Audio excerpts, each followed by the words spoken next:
Hello guys, in this particular video we want to see 7 things you need to know before purchasing of a site and starting a house construction. This video also helps a budding civil engineer or a structural engineer or an architect to understand how to approach a client, and also it helps the clients to what exactly they have to see before starting their construction. So these simple tips and the information what we are going to get in this video is helping both the peoples. One is the client and another one is the civil engineers who are actually completing their education or who are actually practicing in the field of civil engineering. The first point is legal clearance. Here legal clearance means it is not like documents verified by a lawyer, what we are going to discuss it in a while. It is like you have to go to the site visually, you have to inspect the site, lot of things you have to cross verify it on your own, because you are going to purchase it by the end of the day. So verifying site or the location physically with an approved person with a layout plan. With an approved person here refers to a developer or maybe a government authorized person who knows what exactly there in that particular document. So you have to go to the site along with the layout plan. Layout plan shows your site number, where exactly it is located, in which road it has been located. Okay, all those things, and also the adjacent details of that particular property will be mentioned in that layout plan. So it is very important for a person to take the layout plan before purchasing any site and verify it physically going to the site with an approved person. So he will recognize your site first. He will show you this is your site. Then you have to do a lot of checks, which we are going to discuss it now. Next, measurement of the site dimensions either in meters or feet, units. So units are very important. Know your basics of unit conversion. Here, what is happening here in the market is there is a concept called 30 feet by 40 feet site, 20 by 30, 40 by 60, 50 by 30. So there is a feet inches, one concept is there, another one is 9 meter by 12 meter, 12 meter by 16 meter, log the, so in the meter is also there. So when you should be having the basic knowledge of conversion factor. For example, for 1 meter it is 3.28 feet. So this is how you should have some basics before going to the site. So if I measure 9 meter site, it is not 30 feet width, it is 29.52 something, it's round of feet. So 29 feet 6 inches will come. So that 6 inches extra what they are telling as 30, which in your document it has been mentioned as 9 meter. So there will be some variation of 0.5 meter or that 6 inches, whatever it is, the difference is coming. So this unit conversion and measurement of the sites as per the units given on the documents has to be done in front of you people itself. So next, cross check the site boundaries. So what exactly there in the north of the site? What exactly there in the south of the site? So if the road is present in the north of the site, so what is there in the behind of the site? So these basic things you should be knowing it while physically, what do you call, physically verifying the sites. So if there is in the document, if they have shown north the road, when you have gone to the physical verification, if they are showing north as some property number, so definitely that site, whatever that person is showing, it's not your site. Okay, so checking out the north, east side of south and west, what the properties or the road or any landmark is there, that has to be verified physically in front of you people, because you are going to buy the site the next day. Okay, if possible, take a civil engineer along with you while visiting the site, so that take a technical person along with you while visiting the site, so he will guide you properly, he will educate you properly what exactly there in the document and how it has to be verified. So once all these are satisfied, okay, this is the property we are going to purchase, then give those documents to the lawyer. He will give you the legal documentation with respect to site, whether it is clear, the documents are clear and all those things. So without doing this prior invigilation or the investigation physically, what you have to do it on the site, if you give the documents to the lawyer, what he will do, he will just check the documents. He won't go to the site physically, he will just check the documents or the papers what you are giving, and he will tell you whether that document is clear or not to be purchased, the site has to be purchased or not. So the first and the foremost thing is legal clearance of the site. That means physical verification of the site is very, very important.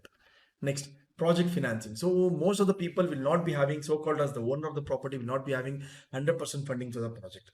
So in this situation, what you are going to do is you are going to go for financial institutions like banks, wherein they are going to fund your projects. Most of the banks for a new house construction, they are going to give 80 to 90% of the amount what exactly you are showing it in front of the bank. For example, you are registering the site for 10 lakh rupees and you are going to construct a house for 20 lakh rupees. Total amount is 30 lakh rupees. So out of that, 80 to 90% of the amount will be funded by the bank. The balance amount has to be given by your pocket.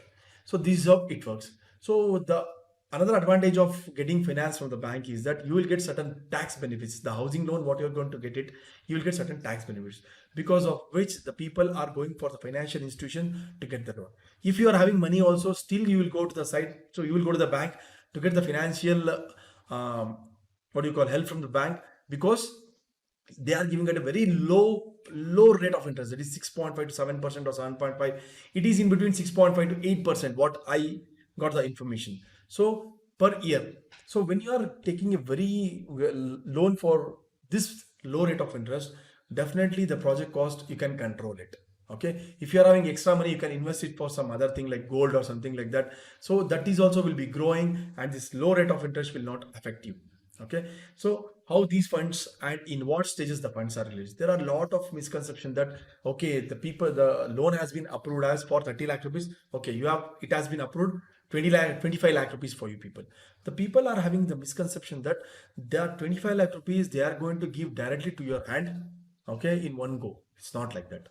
Okay, so when you are purchasing the land, okay, that amount what the bank has been allotted to purchase of the site, it will be go and they are going to get a DD in the name of the seller.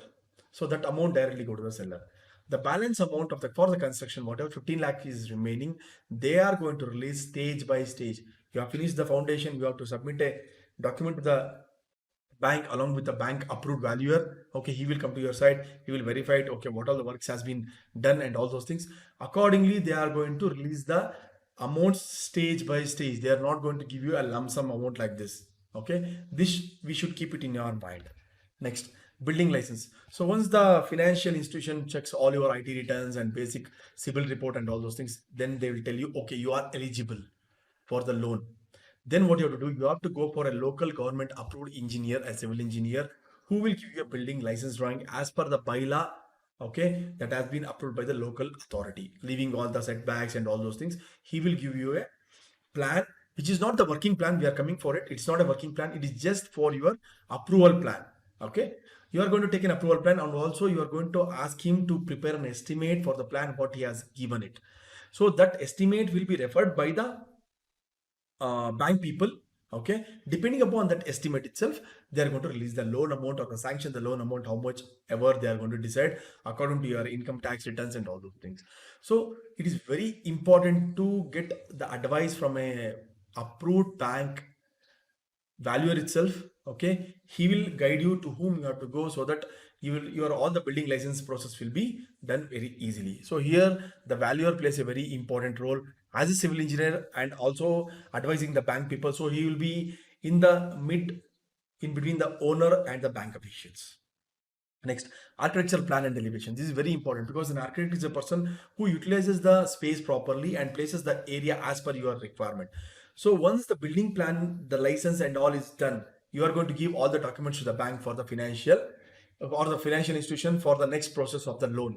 Okay. In the meantime, what you will do, you are going to go for an architect to get your house design ready. This will be the working plan, means what you are going to execute it on the site. That plan will be prepared by an architect.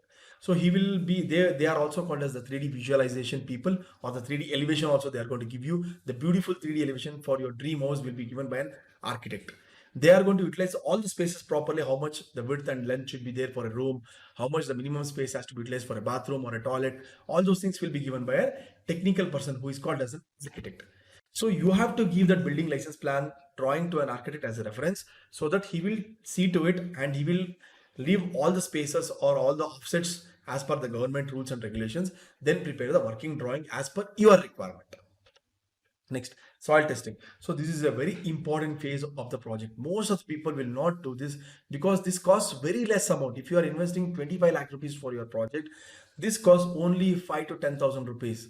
Okay, what is the advantage of doing this? End of the day, all of us know that our structure will be standing, or all the loads will be transferred onto the soil which is there on our site.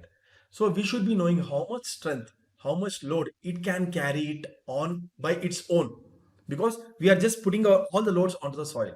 So once the soil report is done, we will be understanding how much load we can give it onto it. Okay, what will be the size of the foundation, how much excavation we have to do it. These all these things are depending upon the soil testing report.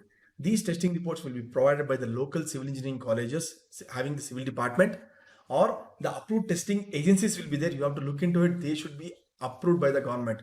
They should have some ISO certification. Then only you have to get it soil tested from them. They will give a report wherein a lot of values will be there, like SBC, grain size analysis, water table. Those values will be taken by the structural engineer for his design to give you a very safe structural design for your building. Next, structural engineer. Structural engineer is a person who actually advise the client for the safety of the structure by providing different structural details. Okay, he will refer that soil report and he will give you a proper structural design detailed drawing, which then will be referred by a civil engineer for the execution. So he will be a person who will be seeing the safety of the structure, how much dia of the rod has to be used, what is the grade of the concrete, what should be the size of the foundation, what should be the size of the column, what should be the size of the beam, what should be the size of the slab.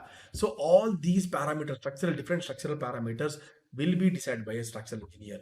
So if you want your structure to be safe enough, then you have to go for a structural engineer. Okay, so now you are having all the drawings with you, now.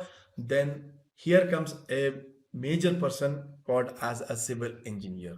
What a civil engineer will do, he he is a person who coordinates with the architect, structural engineer, and all those things. But before that, we will discuss a small point here, wherein under consideration, we are going to consider something that owners think that after getting the drawings from a structural engineer design, okay, we have done the architectural drawing, we have got all the building license drawing, finance is also released, okay, we are having the structural drawing, soil testing report, you have given it to the structural designer, he has given you the drawing, so you are having all set of drawings.